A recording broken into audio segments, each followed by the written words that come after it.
গোপালগঞ্জে রবিনটেক্স গার্মেন্টসে শ্রমিকদের মধ্যে অসন্তোষ দেখা দিয়েছে। শ্রমিকরা আগুন জ্বালিয়ে সড়ক অবরোধ করে বিক্ষোভ করেছে। এ সময় আইনশৃঙ্খলা বাহিনীর সাথে শ্রমিকদের ধাওয়া পাল্টা ধাওয়ায় সেনা কর্মকর্তা, পুলিশ, শ্রমিক সহ আহত হয়েছে 50 জন। আজ বুধবার বেলা 12টার দিকে উপজেলার ঢাকা-সিলেট মহাসড়কের আউখাব্য এলাকায় এই ঘটনা ঘটে। গার্মেন্টের শ্রমিক ও পুলিশ জানান, ঈদের ছুটি দেওয়ার সময় বেতন ভাতা ও ঈদ বোনাস না দিয়ে রবিনটেক্স গার্মেন্টসের 120 জন শ্রমিককে বিনা নোটিশে ছাঁটাই করে কারখানা কর্তৃপক্ষ। এদিকে 8ই এপ্রিল শ্রমিকরা কারখানায় কাজের জন্য প্রবেশ করতে গিয়ে জানতে পারে 120 জন শ্রমিককে ছাঁটাই করা হয়েছে। এর প্রতিবাদে তারা কারখানার ভিতরে বিক্ষোভ শুরু করে। টানা তৃতীয় দিনের মতো বুধবার সকাল থেকে শ্রমিকরা কারখানার ভিতরে ছাঁটাইয়ের প্রতিবাদে বিক্ষোভ শুরু করে। বেলা 12টার দিকে শ্রমিকরা উত্তেজিত হয়ে উঠলে সেনাবাহিনী, পুলিশ তাদের বাধা দেয়। এতে শ্রমিকরা আইনশৃঙ্খলা বাহিনীর সদস্যদের উপর চড়াও হয়। উভয়ের মধ্যে হাতাহাতির ঘটনা ঘটে। এক পর্যায়ে বিক্ষুব্ধ শ্রমিকরা কারখানা থেকে বের হয়ে ঢাকা-সিলেট মহাসড়ক অবরোধ করে সড়কের বিভিন্ন স্থানে আগুন জ্বালিয়ে শ্রমিকদের চাকরিতে পুনর্বহাল রাখতে বিক্ষোভ করে। এ সময় আইনশৃঙ্খলা বাহিনীর সাথে শ্রমিকদের দফায় দফায় সংঘর্ষ, ইটপাটকেল নিক্ষেপের ঘটনা ঘটে। সংঘর্ষে সেনাবাহিনীর লেফটেন্যান্ট মবিন, সদস্য সোহরাব, বাঁধন, মেহেদি, শিল্প পুলিশের অতিরিক্ত পুলিশ সুপার মতিউর সহ কমপক্ষে 50 জন শ্রমিক আহত হয়।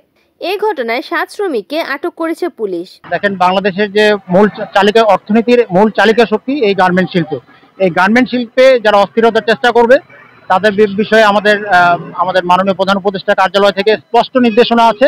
এই ইন্ধনকারীদের শনাক্ত করব এবং এটা আমরা কঠোর হস্তে দমন করব। আপনারা দেখেছেন, আজকে দেশের অন্যতম গুরুত্বপূর্ণ একটি হাইওয়ে, ঢাকা-সিলেট হাইওয়ে, দীর্ঘক্ষণ যাবৎ আমি মনে করি সাধারণ শ্রমিক ভাইরা সাথে যে গতকালও আমাদের আলোচনা হয়েছে, তারা মেনে নিয়েছিলেন কিছু উস্কানিদাতা বা বহিরাগত কিছু লোক এখানে থাকতে পারে। তারা এই ঢাকা-সিলেট হাইওয়েটা বন্ধ করে কিছু নাশকতামূলক কার্যক্রম করেছে। আপনারা দেখেছেন, আমার গাড়িতেও ভাঙচুর করা হয়েছে, আমাদের উপর ইট পাটকেল নিক্ষেপ করা হয়েছে। বাংলাদেশ সেনাবাহিনীর একজন কমিশন অফিসার সহ শুরু করে আমাদের বেশ কয়েকজন সৈনিক ভাই সহ আমার বেশ কয়েকজন পুলিশ সদস্য পর্যন্ত আহত হয়েছেন। পরবর্তীতে আমরা অনেক চেষ্টার পর আপনারা দেখেছেন এখন রোডটা কিছুটা হলেও আমরা সচল করতে সক্ষম হয়েছি।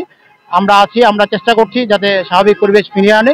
শ্রমিক ভাইদের প্রতি অনুরোধ থাকবে, আমাদের ইউনো মহোদয় কিছুক্ষণ আগে বললেন, আসলে আলোচনার মাধ্যমে এই জিনিসটা খুব সহজেই সমাধান করা সম্ভব। এইসব ভাঙচুর নাশকতা করে আমাদের যে মূল উদ্দেশ্য, আমরা যে একটা সুন্দর বাংলাদেশ বিনির্মাণ করতে যাচ্ছি, এটা থেকে আমরা ব্যাহত হব। তো শ্রমিক ভাইদের প্রতি আহ্বান থাকবে, আপনারা আলোচনা টেবিলে ফিরে আসেন, রাস্তাঘাট বন্ধ করবেন না, কোনো নাশকতা বা ভাঙচুর করবেন না। আজকে কিছু সময় আর আজকে দিনে বন্ধ ছিল, বিশেষ করে রবিনটেক্সের যে শ্রমিক রয়েছে তারা একটি দাবির পরিপ্রেক্ষিতে রাস্তাটি ব্লক করেছিল, কিন্তু আমাদের পুলিশ এবং আর্মি মিলিয়ে আমরা কিন্তু রাস্তাটি এখন ক্লিয়ার করেছি। রাস্তাটি এখন সচল অবস্থায় রয়েছে। আর শ্রমিকদের যে দাবি রয়েছে, আমি শ্রমিকদেরকে অনুরোধ করব, আপনাদের দাবি নিয়ে আমরা ম্যানেজমেন্টের সাথে বসে এটি একটি টেবিলের মাধ্যমে আমরা এটা সমাধান করব। আমরা রাস্তায় এটি সমাধান করতে চাই না। এই অনুরোধটুকু আমাদের যারা শ্রমিক ভাইরা রয়েছেন তাদের প্রতি থাকবে, যে তাদের যে ন্যায্য দাবি সেটি আমরা পূরণ করার চেষ্টা করব। রিপোর্ট করেছেন এনামুল হক, NN টিভি, নারায়ণগঞ্জ।